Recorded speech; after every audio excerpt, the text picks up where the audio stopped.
आपली संस्कृती, आपले संस्कार सदा राहू दे आपल्या सोबत.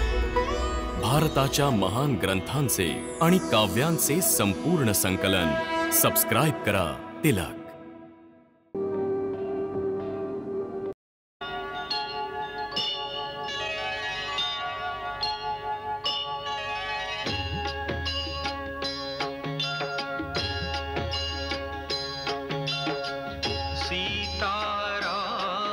चरित अति पावन, मधुर सरस रस किति मन भावन.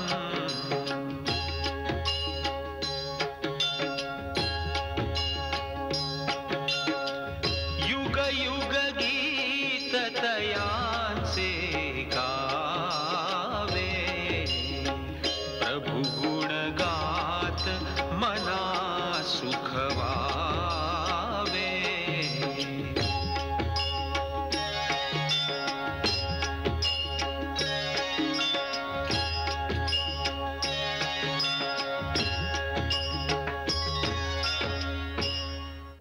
भरत, तुझं म्हणणं मला मान्य आहे, परंतु काही नाही गुरुदेव. मला माहिती आहे रामदादा तुमची आज्ञा टाळूच शकत नाही, म्हणून तुम्हाला आज्ञा करावीच लागेल.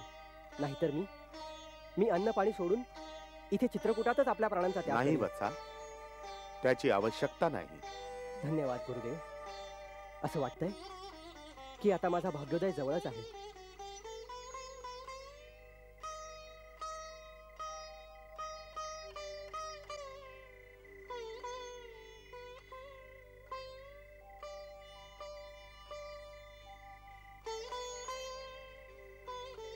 सीते, काय माताजी? रामाची कधी आठवण तरी काढतो का ग? माताजी, तुम्ही असं का विचारलं?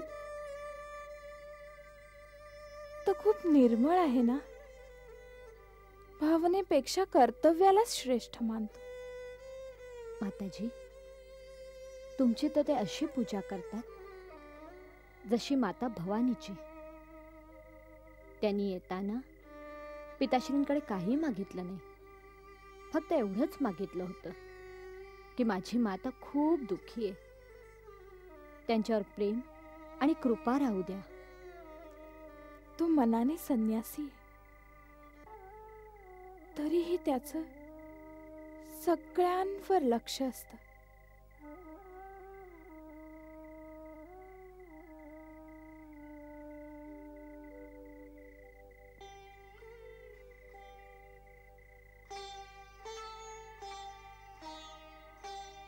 दादा, असं ऐकलंय की भरत दादा आपल्या बरोबर राज्याभिषेकाची सामग्री घेऊन आलेत. त्यांना इथेच तुमचा राज्याभिषेक करायचा आहे. हो, पण भरताने असं नीतीविरुद्ध वागायला नको. ह्यात नीतीविरुद्ध काय आहे दादा? हे पहा लक्ष्मणा, पिताश्रींच्या वचनाचं पालन करण्याचा जितका माझा धर्म आहे तितकाच भरताचाही आहे.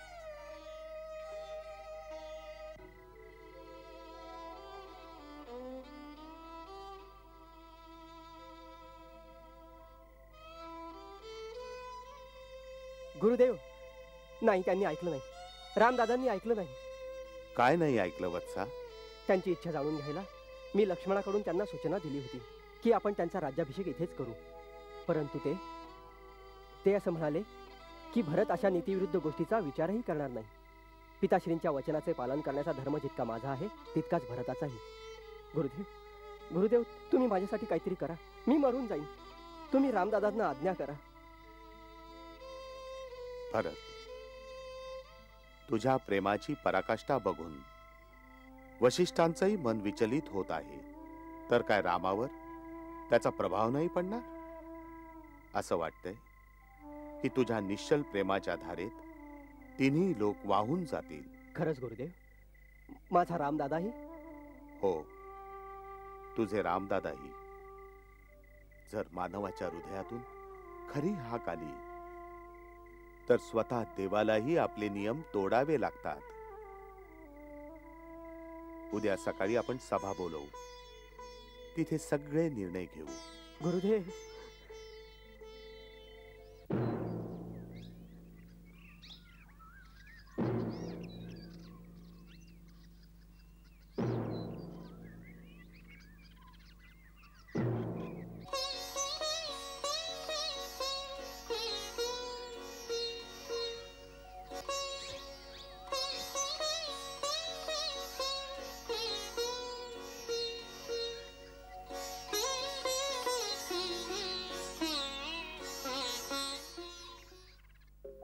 अविट प्रेमाची अमर कहाणी,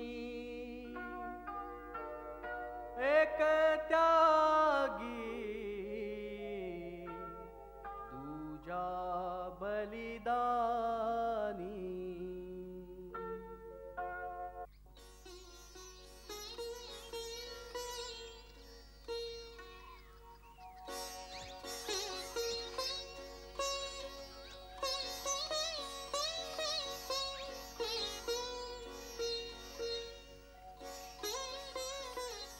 हे रामा, तू धर्म, नीती आणि ज्ञानाचे भंडार आहेस.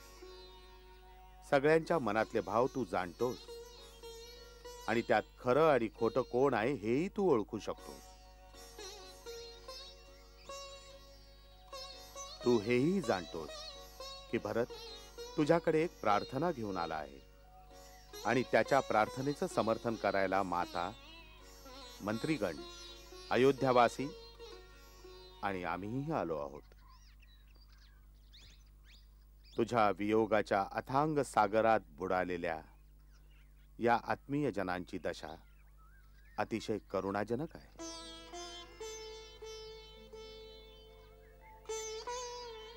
तू करुणानिधान आहेस. आता त्यांचं दुःख कसं दूर होईल याचा उपाय तुला नक्कीच केला पाहिजे. ही आमची सगळ्यांची तुझ्याकडे प्रार्थना आहे. हे पूज्यवर, आमच्या कुळात गुरुच्या आज्ञेचं पालन करणं परमधर्म मानलं आहे. त्यातच सगळ्यांचं हित निश्चित आहे. त्यामुळे तुम्ही जी आज्ञा द्याल त्याचं सगळे पालन करतील.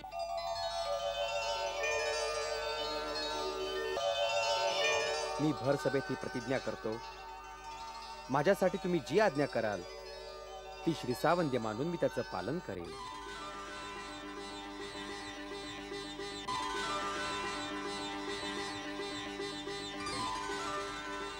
आता तुम्हीच साधुमत, लोकमत, राजनीती आणि वेदशास्त्रात सांगितलेल्या धर्मानुसार जो सगळ्यात उत्तम उपाय असेल त्याला अनुसरूनच आज्ञा द्या. रामा, जो दारावर मागायला येतो त्याला फक्त आपलं दुःख आणि आवश्यकताच दिसत असते. याचक नीती आणि अनीतीचा विचार करत नाही. याच प्रकारे आम्ही याचक म्हणून आलो आहोत. भरताच्या पवित्र भ्रातृप्रेमाच्या तीव्र धारेत आमची बुद्धी, आमचा विवेक वाहून गेलाय. या प्रसंगी आम्हाला साधुमत, लोकमत, राजनीती आणि शास्त्रसंमत धर्माचा आभास नाही राहिला. आम्हाला फक्त भरताचा प्रेम आणि अस्वस्थताच दिसतेय.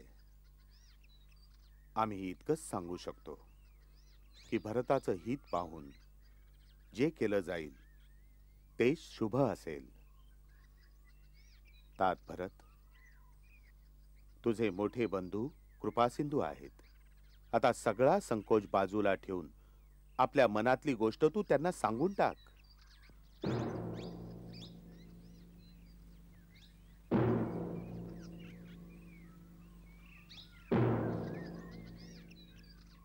परम पूज्य गुरुदेव,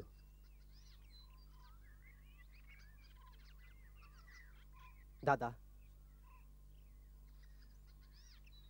समस्त ऋषीगण, अयोध्येच्या राज्याचे माननीय मंत्रीगण आणि प्रजाजन, मी तुम्हा सगळ्यांसमोर ह्या सभेत उभा राहून घोषणा करतो की अयोध्येच्या ज्या राज्याचे खरे उत्तराधिकारी श्रीराम आहेत तिथे माझ्या मातेने मोठ्या कुटील नीतीने माझे पिताश्री महाराज दशरथांना त्यांनी देऊ केलेल्या वचनात फसवून ते राज्य मला मिळवून दिलं. पण अशा अधर्माच्या रस्त्याने चालणं मी कायम अनुचित मानतो. कारण राज्याचा अधिकार सदैव ज्येष्ठ पुत्राचाच असतो. आमच्या कुळाची नीती आणि विधान पण हेच आहे. त्यामुळे त्याच्या विरुद्ध वागणं अधर्मच ठरेल. मला हेही माहिती आहे की माझ्यासारख्या पापी माणसाच्या तोंडून धर्म आणि अधर्माच्या गोष्टी ऐकून संपूर्ण संसार उपहास करेल. पण मला एकच आशा आहे, श्रीरामासारखा दाता हे बघणार नाही की मागणारा पात्र आहे की अपात्र. म्हणूनच माझे अवगुण न बघता माझी ही प्रार्थना स्वीकार करा. आपल्या कुळधर्मानुसार अयोध्येचं राज्य सिंहासन ग्रहण करून मला आणि माझ्या कलंकित मातेला आपल्या पापांचं प्रायश्चित्त करायला मदत करा.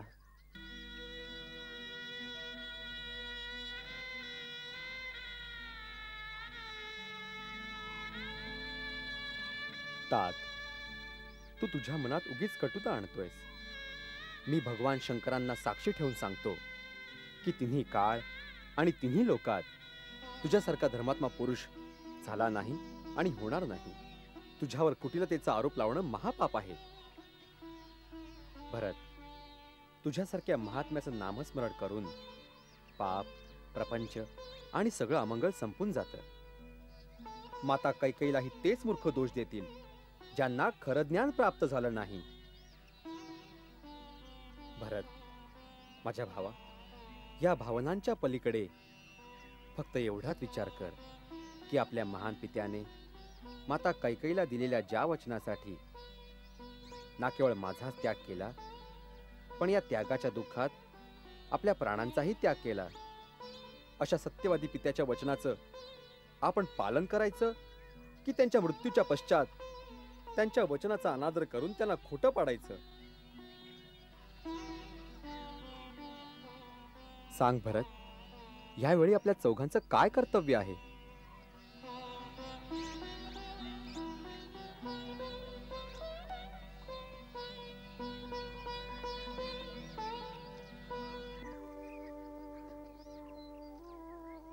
रामा, माझी योग्यता नाही, पण आज सगळ्यांसमोर मी तुझी क्षमा मागते. मला क्षमा कर राम.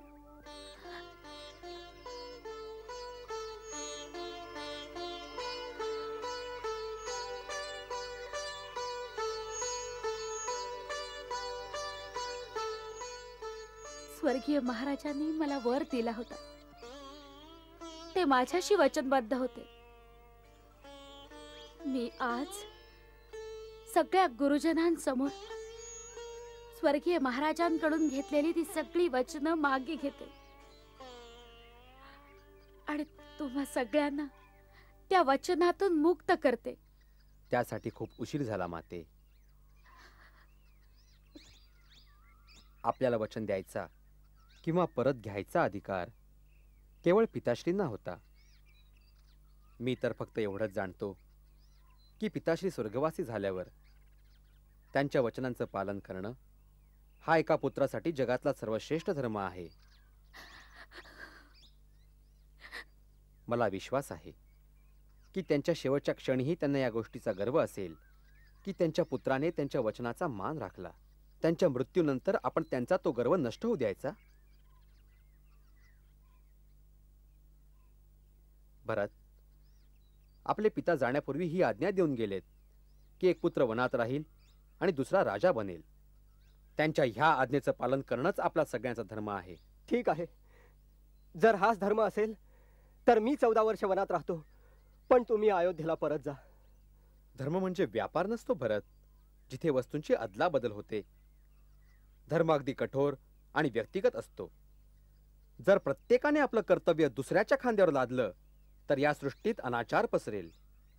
तू राजा असून असा अनाचारी विचार करतोस तर त्याचा प्रभाव प्रजेतल्या साधारण मनुष्यावर काय होईल?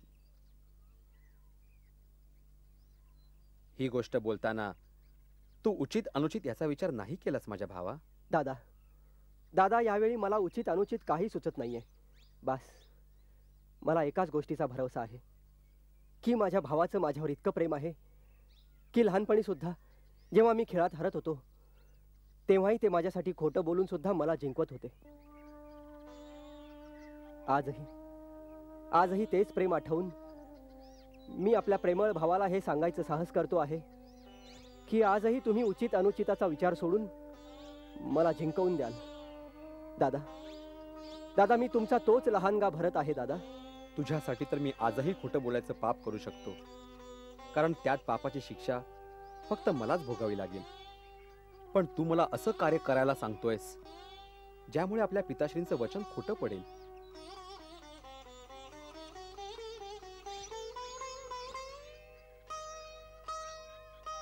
पुत्र तर त्याला म्हणतात माझ्या भावा, जो आपल्या सत्कर्माचं फळ आपल्या पित्याला समर्पित करून परलोकात त्यांचा उद्धार करेल. असा नाही जो आपल्या पित्याच्या सत्कर्मांना कमी लेखून त्यांचं मस्तक लाजेने खाली घालेल.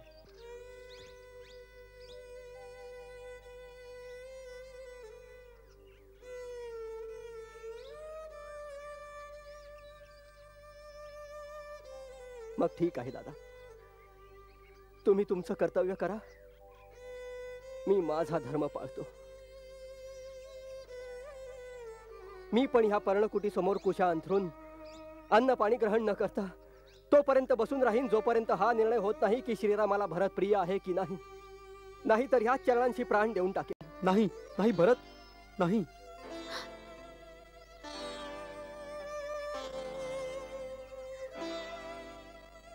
मला अशा धर्मसंकटात नको टाकूस. मला तुझं हे दुःख सहन नाही होणार. गुरुदेव, गुरुदेव, रक्षण करा गुरुदेव. मी पण अत्यंत विचित्र अवस्थेत आहे राम. असं वाटतंय भरत आपल्या प्रेमाच्या गंगेत सगळं बुडवून टाकेल. धर्म, ज्ञान, विवेक काहीच उरणार नाही. कुलगुरू महर्षी वसिष्ठांचा विजय असो. मी मिथिलाचे राजा जनक यांचा दूत समस्त गुरुजनांच्या चरणाशी नमस्कार करतो. कल्याण असो. सांग, काय बातमी आणली आहे? महाराजा जनक महाराणी सुनैनांबरोबर चित्रकूटाकडे प्रस्थान करीत आहेत. अयोध्येच्या सगळ्या बातम्या ऐकून की भरताने माता आणि गुरुदेव यांना बरोबर घेऊन चित्रकूटाकडे प्रस्थान केलंय. ते स्वतःच थांबवू शकले नाही. ते मंदाकिनीच्या तटापर्यंत पोहोचलेत आणि मला तुम्हाला सूचना द्यायला पुढे पाठवलंय.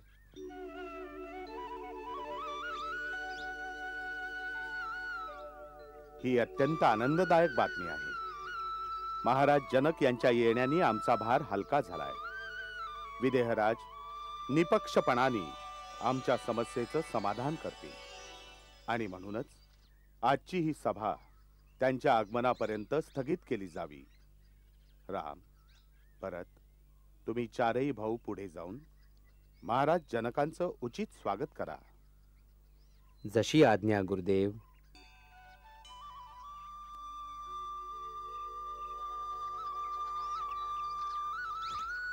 नमस्कार गुरुदेव. कल्याण असो विदेहराज.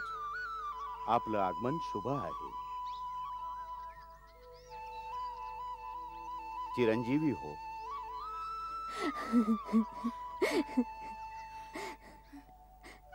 सीते. गुरुदेव, महाराज दशरथांच्या स्वर्गवासामुळे अयोध्येबरोबर मिथिलाही दुःखात बुडाली आहे. आता तर तुमच्याच चरणांचा आसरा आहे. विदेहराज, आपल्यासारखा ज्ञानी पुरुष जर शोक करू लागला तर या कुमारांना आश्रय कोण देईल? वत्सराम, भरत, लक्ष्मण, शत्रुघ्न, मला दूतांकडून सगळं समजलंय. तुम्ही चौघांनी रघुकुलाच्या कीर्तिगाथेत आदर्श प्रस्थापित केला आहे. तुम्ही धन्य आहात. भाऊ, आता तर महाराज जनक आलेच आहेत. बघा कशी सगळी स्थिती सांभाळून घेतील ते. वय वय दादा, त्यांचं सांगणं कोणी टाळू शकणार नाही.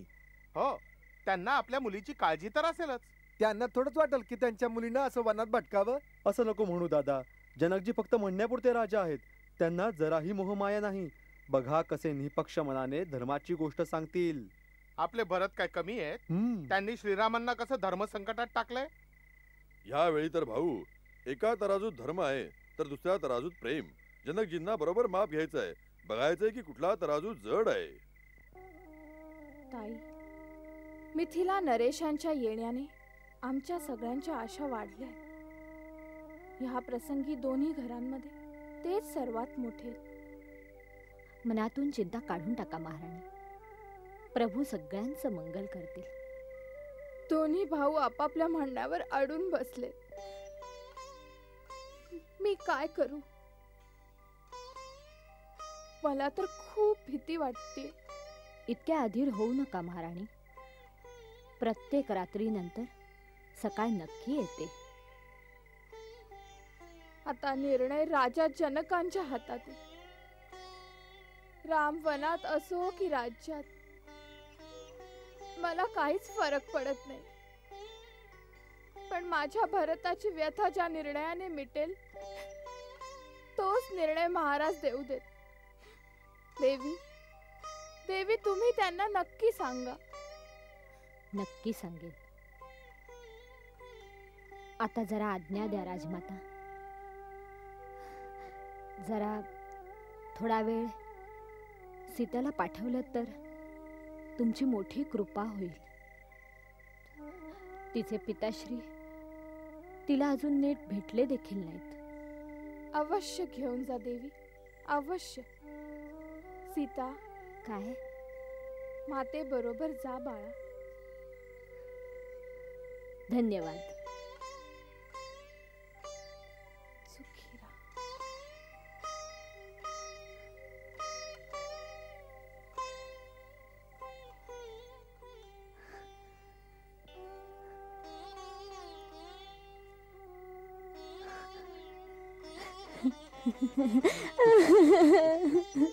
मुली,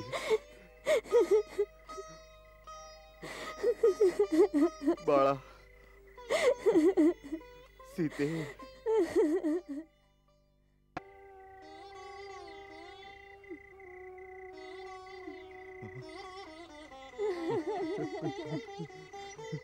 बाळा,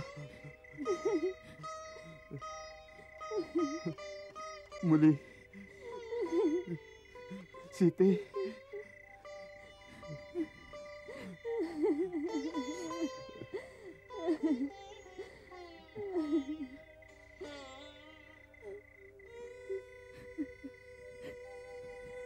माझ्या लाडके,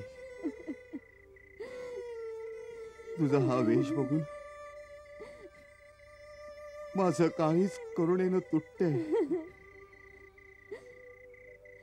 परंतु मुली, मला अपार गर्व पण आहे की तू नारी धर्माचा कीर्तिस्तंभ स्थापित केलायस. पिताश्री, मी तेच केलंय जे आपण आणि माताश्रींनी मला शिकवलंय. ये बेटा, बस.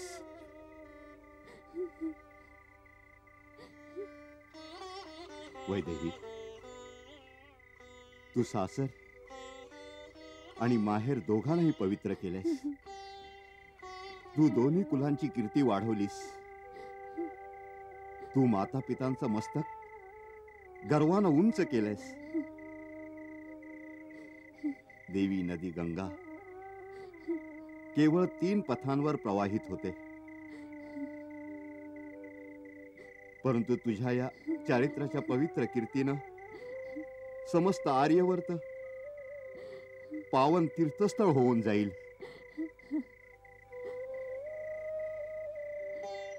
ऐकलत का? महाराणी कौसल्या कुमार भरता करता अत्यंत अधीर झाले आहेत. सगळ्यांची आपल्यावरती आशा आहे. जिथं मुनी वशिष्ठांसारख्यांनी सुद्धा हार मानली, त्याचं समाधान जनक कसं काय करू शकेल?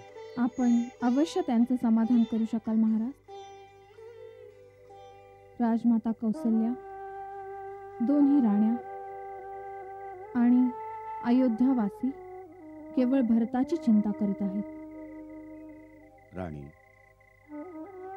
भरत प्रेमाची सीमा आहे, तर राम धर्मकर्माची मर्यादा. राज्याच्या लालसेकरता युद्ध होतातच, होत राहतीलही, परंतु त्याग आणि प्रेमाचे हे अनोखं युद्ध मानवाच्या महानतेचं प्रतीक आहे. हे देवता सुद्धा अवाक होऊन बघत असतील. पाहूया उद्याच्या सभेत भगवान आशुतोष कर्तव्य आणि प्रेमाचं संतुलन राखून सगळ्यांच्या कल्याणाचा कोणता मार्ग शोधतील? भगवान हे सगळं सांभाळतील. माते, आजच्या सभेत दादांची प्रतिक्रिया बघून घाबरलोच. आता आपणच माझी सहायता करा. आपण दादांना आज्ञा द्या. त्यांना सांगा, जसे भरत सांगतोय तसेच कर. जर का तुम्ही खरोखरच मला आपला पुत्र मानता तर उद्याच्या सभेत हे तुम्हाला सांगावंच लागेल. हीच भाषा जर रामाने पण केली की जर मला आपला पुत्र मानतेस तर तू माझ्या बाजूने समर्थन कर, तर 2 पुत्रात विभागलेली ही आई कोणाला साथ देईल? तर मग ठीक आहे, आपण त्याला साथ द्या ज्याची बाजू न्यायसंगत असेल, ज्याची बाजू आपल्याला उचित वाटेल. उचित वाटणं एक बाजू झाली आणि न्यायसंगत असणं ही दुसरी बाजू झाली. भरत, बऱ्याच वेळा जे न्यायसंगत असतं त्याने मनाला फार पीडा होते. मला शब्दांच्या जाळ्यात नका अडकवू माते. आपण एका गोष्टीचा निर्णय द्या की आजच्या सभेत माझी मागणी न्यायसंगत नव्हती. जे काही मी सांगितलं त्यात काही दोष होता? नाही नाही, काही दोष नव्हता. ती तुझ्या निर्मळ हृदयातून निघालेली आर्जव होती. तर मग आपण त्यांना सांगा की माझा आर्जव ऐका. त्याला काय सांगू की त्याने धर्माचा मार्ग सोडावा? मी तुम्हा दोघांचं धर्मयुद्ध बघता बघता आत्मविभोर होत होते. एकीकडे भावना तर दुसरीकडे कर्तव्य. तुझ्या भावनेचा प्रवाह इतका प्रबळ होता की सामान्य मानवच काय, स्वतः मुनी वसिष्ठ सुद्धा त्यात वाहवत गेले. परंतु रामाची कर्तव्यनिष्ठा पाषाणाच्या त्या तुकड्या समान आहे की जो एक वेळ बुडेल परंतु लाटांच्या वेगात वाहून नाही जाणार. राम पूर्ण ज्ञानी आहे भरत, आणि ज्ञानी सत्याची ओळख जाणतो. म्हणूनच तो जे सांगतो तेच सत्य असतं. अर्थात आपण रामदादाचीच बाजू घेत आहात, माझी नाही. मी कोणालाही साथ देत नाहीये. मला तुम्हा दोघांवर गर्व आहे बेटा. जो कोणी जिंकेल मला प्रसन्नताच होईल. खोटं. जर रामदादा जिंकले आणि वनातच राहिले तर आपल्याला प्रसन्नता होईल? नाही. आपण हृदयावर हात ठेवून सांगा, काय आपल्याला ही इच्छा नाही की रामदादा, सीता वहिनी आणि लक्ष्मण अयोध्येस परत यावे? इच्छा आहे बाळा. जर माझे प्राण देऊन हे शक्य होणार असेल तर त्यांना अयोध्येस नेण्याकरता मी आपला प्राण सुद्धा देईन.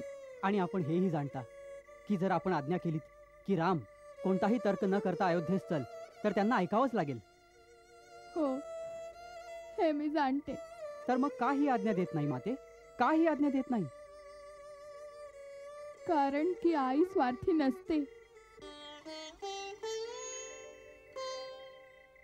रामाच्या अयोध्येस येण्याने मला सुख लाभेल म्हणून काय त्याच्या कर्तव्य आणि त्याच्या धर्मापासून विमुख होण्याची आज्ञा मी त्याला देऊ? भरत, तुझ्या पीडेपेक्षा माझं दुःख कमी नाहीये. परंतु मी माझ्या मोहाला रामाच्या सत्य मार्गात बाधा नाही बनवू शकत. प्रेम कधी स्वार्थी नसतं बेटा.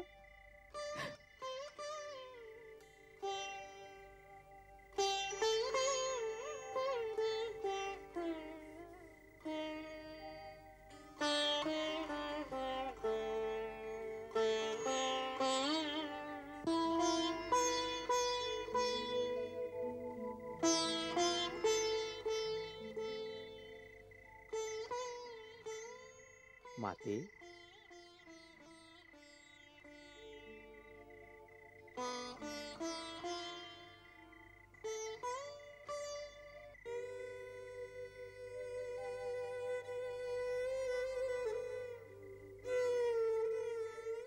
आपण मला बोलावून घेतलं असतं. राम, तुम्हाला दंड पण नाही देत, क्षमा पण नाही करत. मी तर आपल्याला दोषी नाही मानत. तर मग काय मानतोस? आपली माता. जर तू मला खरोखरच आपली आई मानतोस तर आईची आज्ञा मान आणि परत चल माझ्या बरोबर अयोध्येला.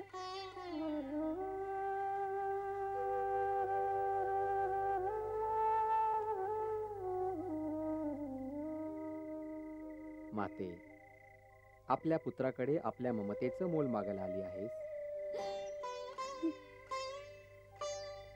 माते, जर आपल्या ममतेचं हेच मोल आहे की ज्याला मी धर्म मानतो त्याचा त्याग करू, आपण ज्या रघुकुलाची शोभा आहात त्याच्या कीर्तीत पित्याचं वचन भंग करून त्याला कलंकित करू, तर मग सांगा, मला आपल्या चरणांची शपथ आहे, मी याच समयी अयोध्येस परतीन. परंतु मग माझं जीवन युद्धातून पळ काढलेल्या भित्र्या समान एक तिरस्कारपूर्ण अस्तित्व फक्त एक शाप बनून राहील.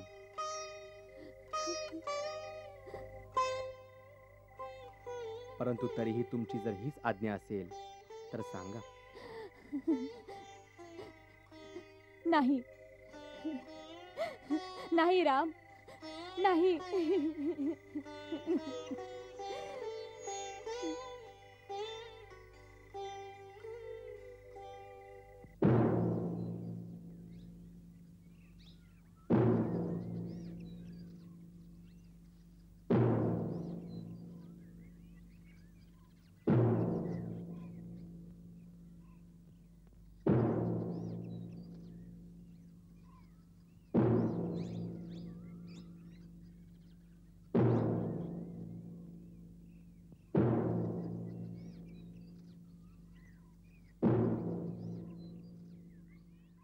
महाराज जनक, जसं आपल्याला विदित होऊन चुकलंय, अयोध्येचा राजपरिवार या समयी एका धर्मसंकटात सापडला आहे. अशा समयी आपलं आगमन सर्वथा मंगल सूचक आहे. यांनी आम्हा सगळ्यांना धैर्य मिळालंय की आपण आपल्या ज्ञान आणि विवेकाने आमचं मार्गदर्शन कराल. एकीकडे रामाची मर्यादा आहे आणि दुसरीकडे भरताचं प्रेम. या दोघात सरशी कोणाची?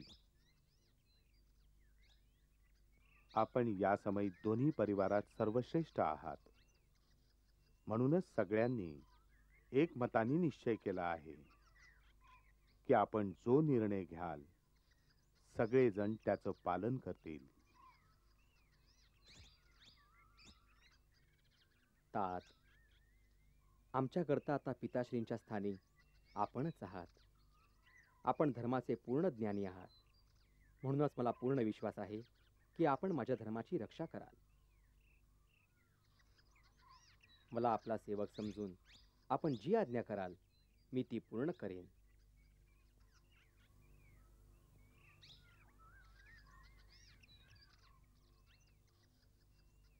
हे धर्मपिता, आता मी आपल्या भरोश्यावर आहे.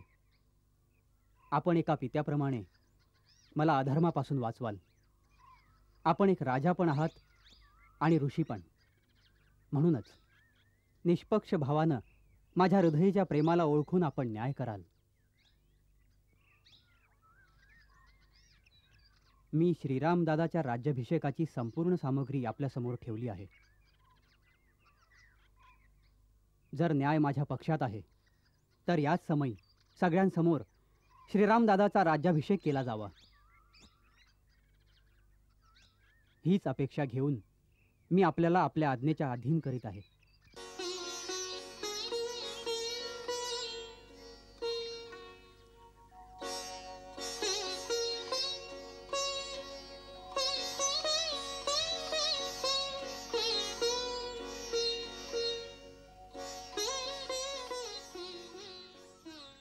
श्रीराम,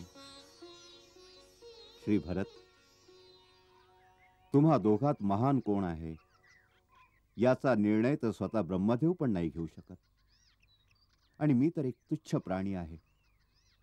एकीकडे धर्म आणि मर्यादेची सीमा आहे, तर दुसरीकडे प्रेम आणि ममतेची परिसीमा. अशा दोन्ही महान विभूतींच्या मध्ये निर्णय देण्याचं साहस अत्यंत दुष्कर कार्य आहे. परंतु या परिस्थितीत आपलं कर्तव्य समजून मी भगवान शंकराच्या चरणी प्रणाम करतो. ते जे योग्य समजतील तशी मला प्रेरणा देतील.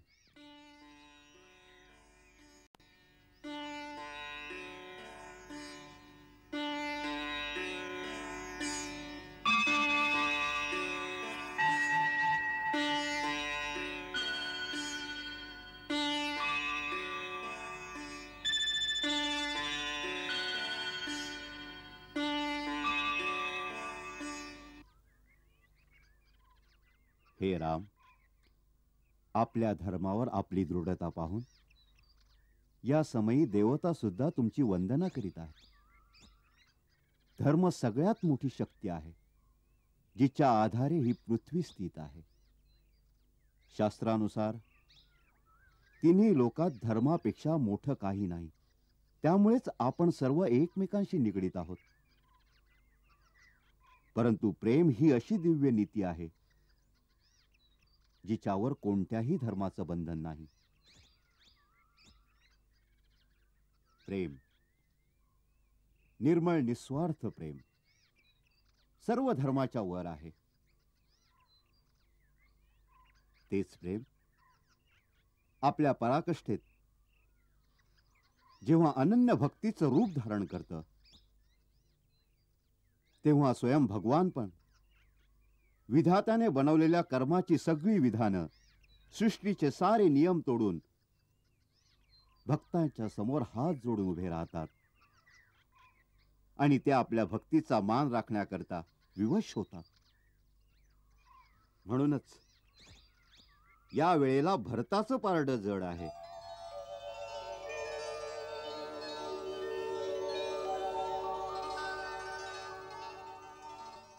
राम, भरताचं प्रेम निर्मळ निस्वार्थी आहे आणि तो तुमचा अनन्य भक्त आहे.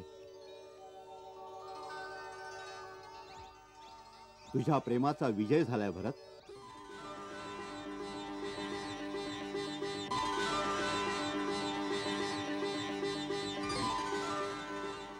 परंतु लक्षात ठेव, प्रेमाचं पण एक विधान आहे, त्याचे पण काही नियम आहेत. प्रेमाची खरी शक्ती त्याच्या निस्वार्थीपणात आहे. आणि जेव्हा प्रेम निस्वार्थी होतं तेव्हा काहीही मागत नसतं.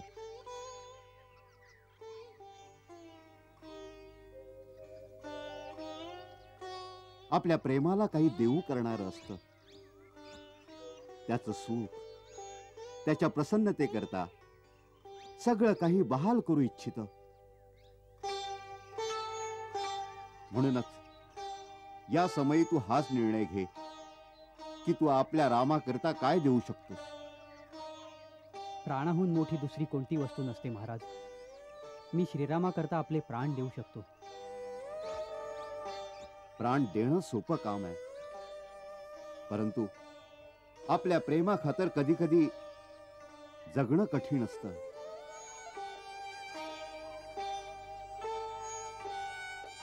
जर तू खरा भक्त असशील तर श्रीरामाच्या चरणी बसून त्यांनाच विचार की त्यांची प्रसन्नता कशात आहे, आणि ते जे सांगतील ते कार्य प्रेमाची पूजा समजून कर.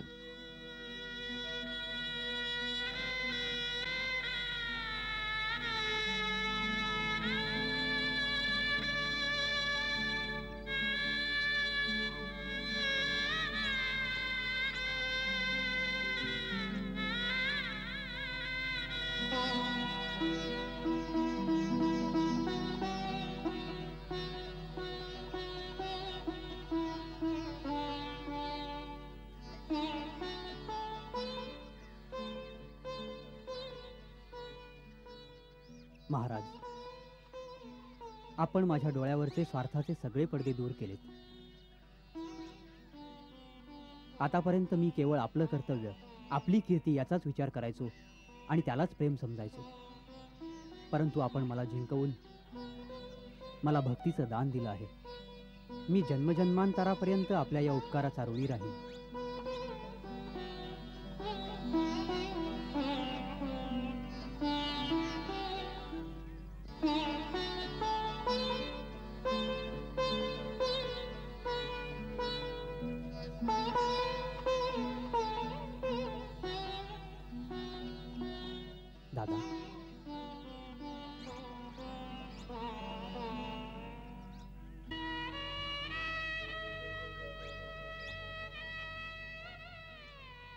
दादा, आज्ञा द्या, मला काय करायचं आहे.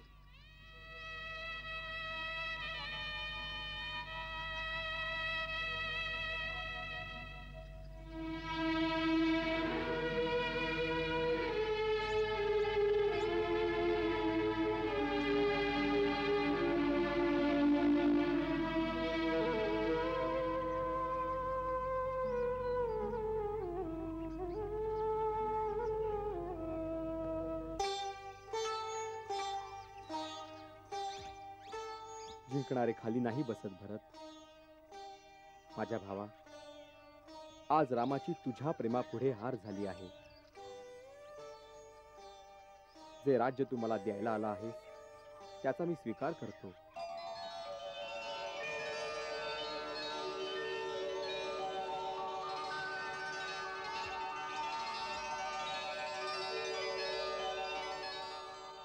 परंतु पिताश्रींचं वचनही खोटं न ठरो यासाठी माझी तुला एक प्रार्थना आहे. 14 वर्षापर्यंत माझ्या स्थानी तू त्या राज्याचा भार सांभाळ.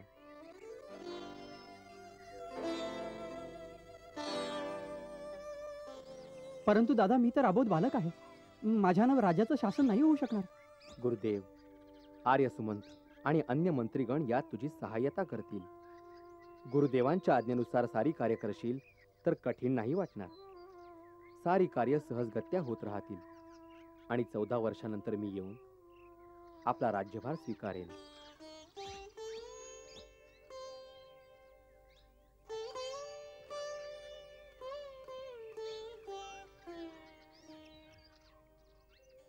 मोठे निर्मोही आहात दादा.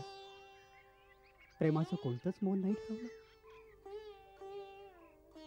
प्रेम केलं तर त्याचं मोजमाप करू नका. मोठे निर्मोही आहात दादा. प्रेमाचं कोणतंच मोल नाही ठरवलं. प्रेम केलं तर त्याचं मोजमाप करू नका. असं नाही करत मोजमाप. संभवतः 14 वर्षाचा विरहच माझ्या पापांचं प्रायश्चित्त ठरेल. परंतु एक गोष्ट लक्षात असू द्या दादा, 14 वर्षानंतर जर आपण येण्यामध्ये 1 दिवसाचाही उशीर केला तर या चरणांची शपथ घेऊन सांगतो, आपण आपल्या भरताची जळती चिता पाहाल. नाही भरत, नाही.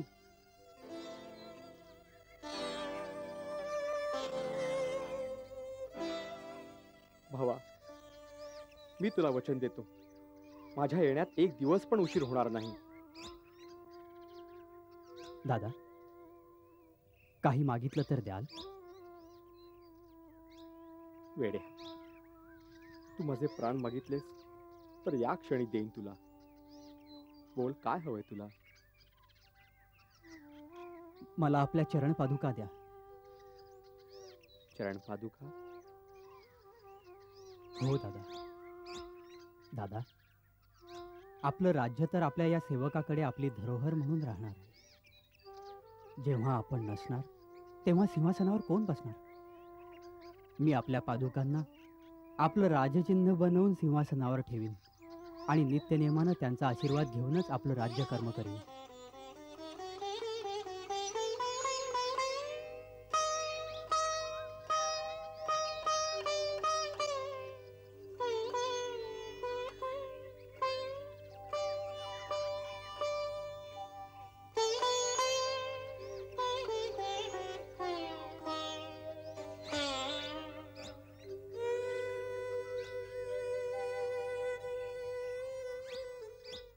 लक्ष्मणा,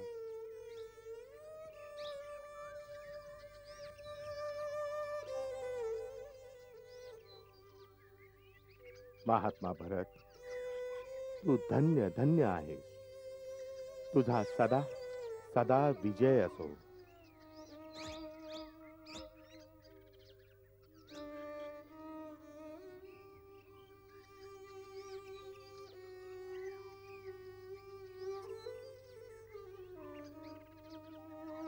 दादा, एकदा आपले चरण यांच्यावर ठेवा.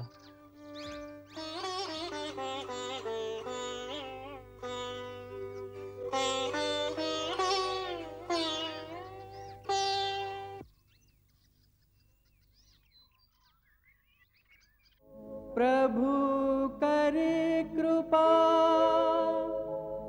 खडाऊ दिधल्या सादर भरत माथा ठेविल्या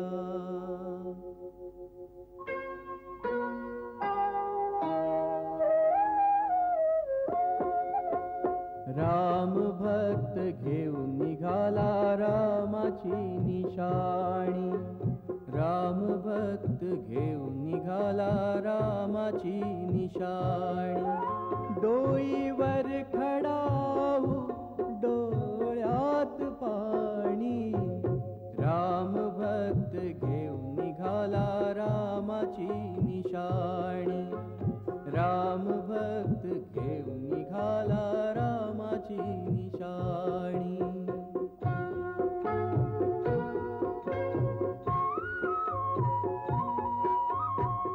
शिरी खडाऊ रचिल्या राम सिया संग असती जैस्या छायेत यांच्या नांदणार राजधानी राम भक्त घेऊन निघाला रामाची निशाणी राम भक्त घेऊन निघाला रामाची निशाणी एक दिवस तू मला सोडून गेली होतीस आज मी तुला सोडून जातोय रामा विना क्षण शतका जैसे 14 वर्ष है सरणार कैसे खेळ काळाचा ऐसा रंगणार कोण जगणार कोण मरणार कधी रे मिलनाची फुले उमलती नदीचे दोन पूर कधी रे भेटती मन मागते येथे वसाया 14 वर्षे सवे रहाया रामा विना भासते कठीण ही कहाणी राम भक्त घेऊन निघाला रामाची निशाणी राम भक्त घेऊन निघाला रामाची निशाणी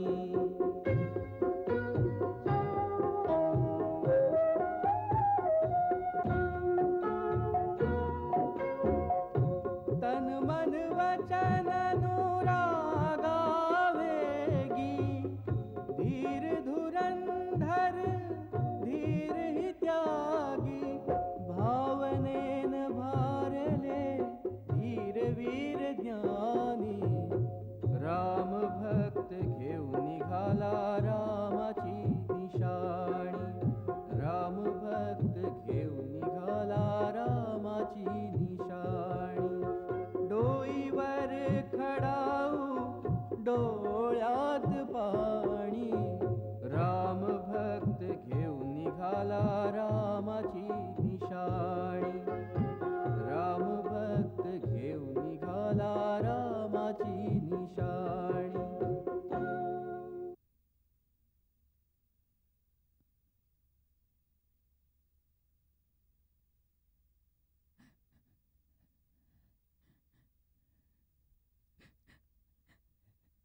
राम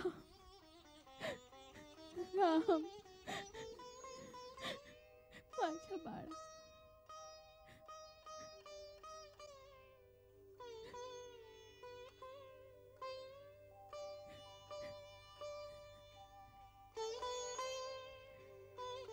माझ्या बाळा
आपण सगळे साक्षी आहात. मी श्रीरामांकडून अयोध्येचे राज्य नाही घेतले. मी केवळ ज्येष्ठ भ्रात्याच्या आज्ञेनं शासनाचा कारभार सांभाळायचं उत्तरदायित्व स्वीकार केलंय. आर्य सुमंत, साऱ्या राज्यात घोषणा केली जावी, अयोध्येचे राजा श्रीराम आहेत. परंतु ते पिताश्रींना दिलेल्या वचनाचे पालन करण्याकरता 14 वर्ष अयोध्येला परतू शकत नाहीत. अंतः या अवधीत त्यांचे प्रतीक स्वरूप त्यांच्या चरणपादुका या राजसिंहासनावर विराजमान राहतील. आजपासून कौशल राज्याचं राजचिन्ह पण हेच असेल. यांच्या छायेत प्रजा त्याच प्रकारे निर्भय असेल जशी श्रीरामांच्या चरणछायेत असावी. राज्याचे विधान आणि या राज्यात राहणाऱ्या प्रत्येक प्राण्याच्या धर्माची रक्षा त्यांचा प्रथम सेवक भरत आपले प्राण देऊनही करेल. आपल्या पूर्वजांची कीर्ती पताका चारही दिशांना फडकवत या कौशल साम्राज्याच्या सीमांचं रक्षण करणं माझा प्रथम धर्म आहे. समस्त मंत्रीगण आणि राज्याच्या कर्मचाऱ्यांना माझं एकच सांगणं आहे, राजा रामचंद्राच्या अनुपस्थितीत आपलं उत्तरदायित्व दुप्पट झालं आहे. न्यायाचं पालन, धर्माची रक्षा आणि प्रजेच्या निस्वार्थ सेवेत कोणतीही त्रुटी नसावी.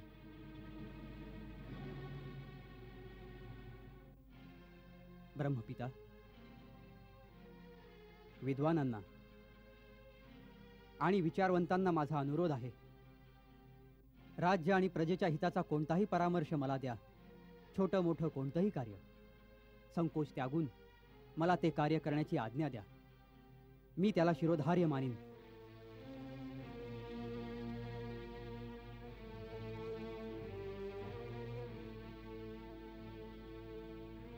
गुरुदेव, जर आपण आज्ञा द्याल तर माझ्या मनातली एक गोष्ट आपल्या सन्मुख या आशेने निवेदन करीन की आपण त्याला सहमती द्याल. कुमार भरत, तुझ्या सद्विचारांना आम्ही मोठ्या आदराने ऐकतो. आता वत्सा, तू निसंकोच आपलं मनोगत सांग. गुरुदेव, ज्याचा स्वामी वनात तृणांच्या कुटीत राहतो त्याच्या सेवकाला राजमहालात राहणं नाही शोभत. याकरता आज्ञा द्या, मी पण नगराच्या बाहेर शरयूच्या तीरी नंदीग्रामात एक कुटी उभारून तपस्व्या समान राहीन. माझे प्रभू जमिनीवर झोपतात, मी पण तिथंच एक खड्डा खणून आपल्या स्वामींपेक्षा खालच्या स्तरावर झोपेन. तिथेच पादुका मंदिर उभारून श्रीरामांच्या चरणपादुकांना सिंहासनावर सुसज्जित करून त्यांच्या आज्ञेनं राज्याचा कार्यभार सांभाळेन. याकरता आज्ञा द्या.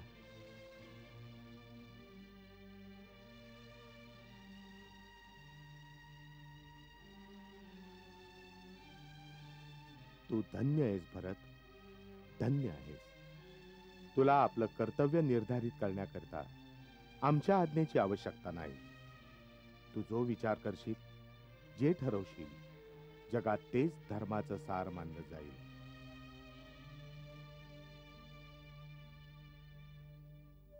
धर्मपिता महाराज जनक आणि समस्त गुरुजनांना माझी हीच प्रार्थना आहे की आपण मला आशीर्वाद द्या, ज्यामुळे कर्तव्य पालनात मला सफलता मिळेल.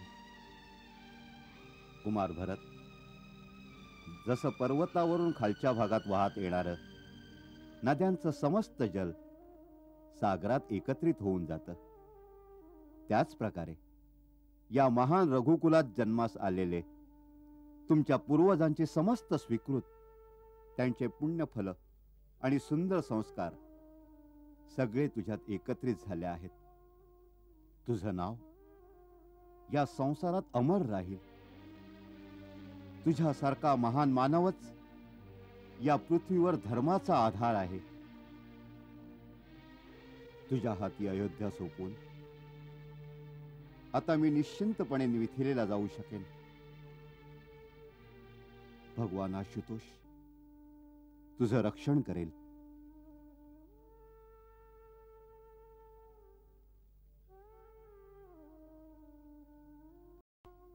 भगिनी उर्मिला, मी दोषी आहे. तुला वनात न घेऊन जाण्याची जी चूक मी केली आहे त्याकरता मला क्षमा कर. मला पूर्ण विश्वास होता की मी दादा राम आणि लक्ष्मणास अयोध्येस परत आणीन म्हणून. परंतु मी तिथे हरलो. मांडवी ठीकच सांगत होती. तुला एकदा लक्ष्मणास भेटवण्याचा तोच स्मरणीय अवसर होता. परंतु भावनेच्या आवेगात मनुष्याची बुद्धी काम नाही करत. मला क्षमा कर भगिनी, मला क्षमा कर. दादा, आपण असं बोलून मला लाजवीत आहात.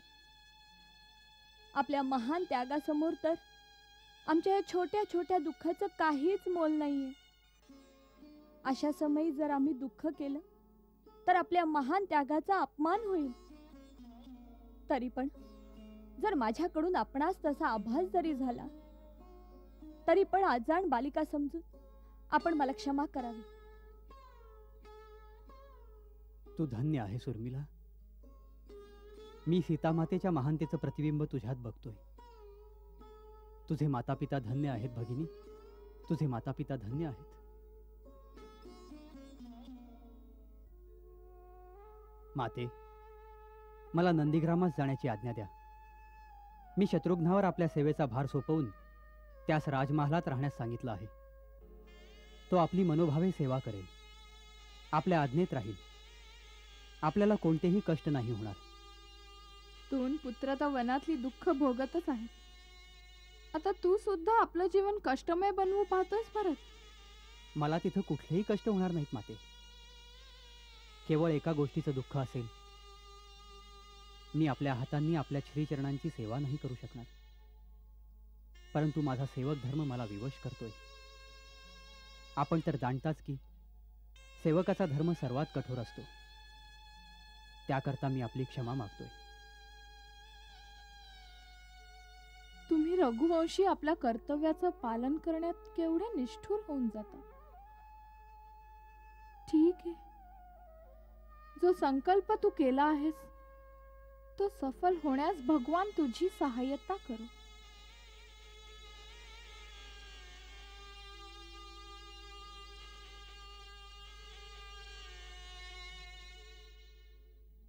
माते, हाच आशीर्वाद दे. तुझ्या भरताचे पाय आपल्या कर्तव्यपथावर कधी न डगमगू. भरत, तुझा सदा विजय हो, सदा विजय हो.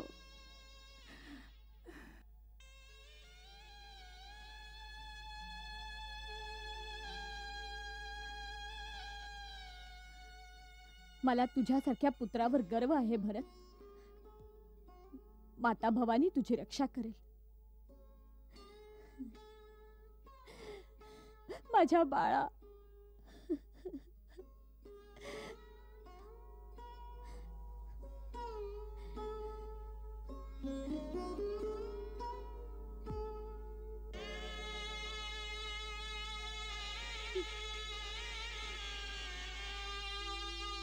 चरण पादुका ठेवी सिंहासनी, करी प्रणाम नित आशीष मागुनी. राम विरहाच्या रंगी रंगुनी, राम स्नेह मूर्ती से भासती. धर्म काम निर्वाण भरत वर, राम प्रेमा पाई सर्व काही त्यागी. राम प्रेमा पाई सर्व काही त्यागी.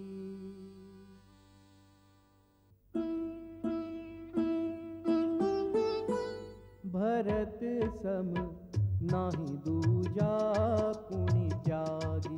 भरत सम नाही दूजा कुणी त्यागी.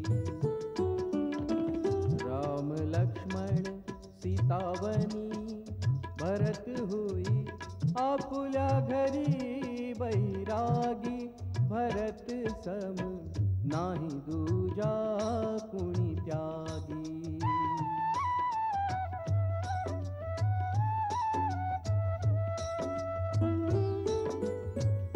सकल स्वजन भोग सुख सोडी, मन तन वचन त्यागे नच गोडी। नसे उरी वसत भरत मोहरागा, सिंचले पूजेसी मोहक बागा।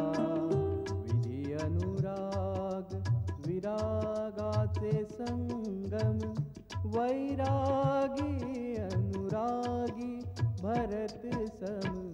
नाही दूजा कुणी त्यागी, भरत सम नाही दूजा कुणी त्यागी।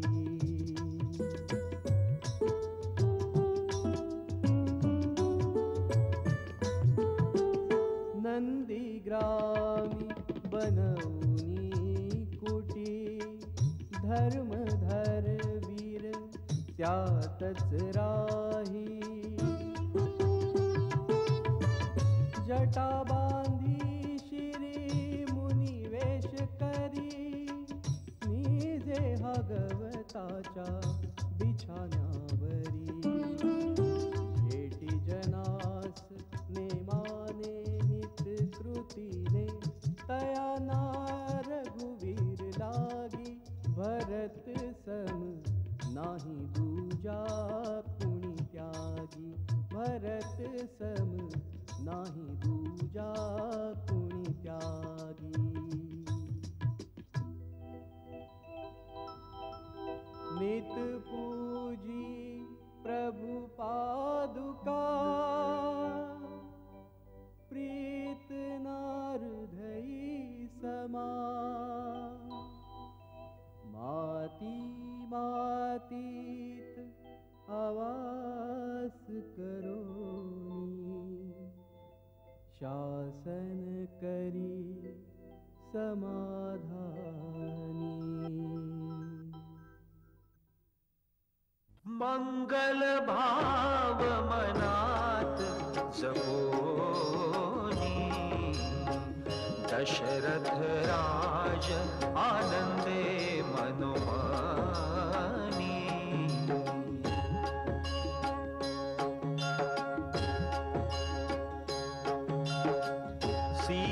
सीताराम चरित अति पावन,